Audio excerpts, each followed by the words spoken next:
decide to attend this news conference, and what are some of your observations?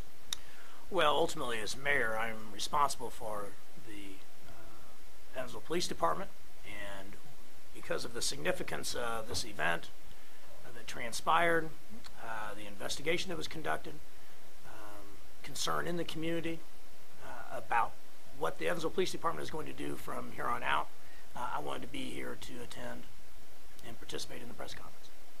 Did you find the explanation that you just heard satisfactory? Well, the chief and his department conducted the investigation. In our conversations about what transpired, I was very insistent with the chief to make sure that both perspectives, but that of the complainants as well as the officers and eyewitnesses, were laid out for the public in this press conference, and I think he's done that. But as his department has concluded, as he has concluded objectively, looking at all the information, I would agree that discipline is not warranted in this case. For members of the public who might be dissatisfied with this ruling today, what do you have to say for them? Well, as Chief outlined, we have a public forum scheduled for next week, August 10th. I think we need to renew our community dialogue between the Evansville Police Department and the community. There has to be ongoing communication. I think that's incredibly important. Also, I think the sensitivity and cultural training is equally important. As Chief has said, the department has done that periodically over the past. I think it's something that we need to renew again.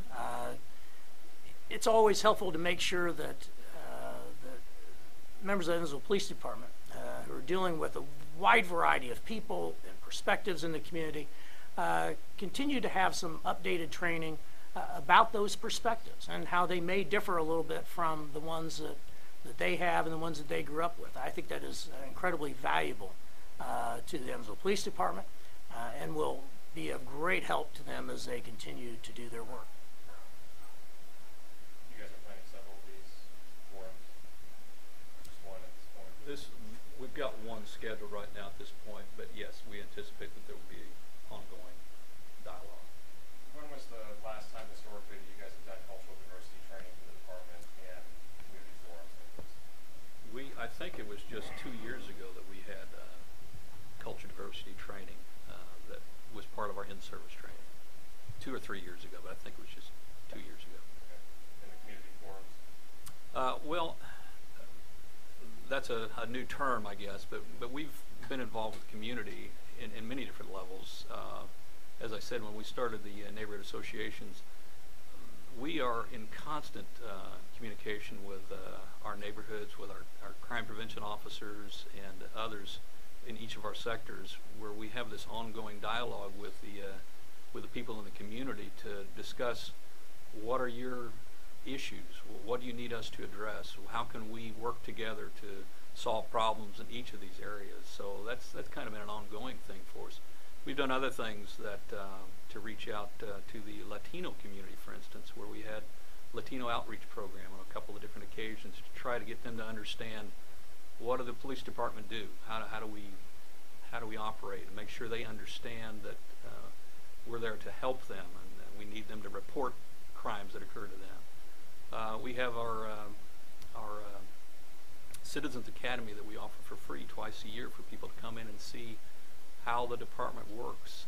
We're trying to be, we're not trying to shroud the police department in secrecy. We want people to know what we do and understand. We have an ongoing ride-along program for people to participate with officers on the street as they're doing their jobs. So I welcome that. We have a great department, and I'm proud of it. I think one of the things that we've learned through this investigation, or that we're reminded of, is that we can always do a better job, and it's our obligation to the community to make sure that the training is in place for our officers, whether it's crowd control, whether it's diversity training, and to also make sure that we have an enhanced community dialogue, and that's the purpose of the public forums. And I think that's, as we reviewed this incident and the investigation, I think we learned that the Evansville Police Department can do a little bit better job, and it's our obligation to continue to pursue that. And we are constantly looking for ways to improve and thinking of different directions that we need to go. And yes, I would never for a minute say that the department is perfect or that I am perfect. And there's always room for us to learn new ways. And that's part of being a police officer. You're constantly learning. We have required training every year, and beyond that, we go way beyond what's required from us to try to learn how to do policing better than what we're doing. One final question. Either one of you can answer this, but you addressed it briefly, but are you concerned that the exoneration of these officers could, I guess, create a larger disconnect between the police department and certain members of the black community? Well, that would certainly be, I would hope that that would not occur. And as I said, we've made lots of connections throughout the community over the years. And sometimes decisions have to be made, and sometimes decisions are not well received by some, but they still have to be made. And I think this is the right decision, and I would hope that this, as I said, would be a catalyst for us to improve relationships rather than divide. Chief, was there anything in your investigation that you wish your officers would have shied away from doing? Well, as I said, we don't claim to be perfect. There are different things. Every situation can be handled differently by an officer.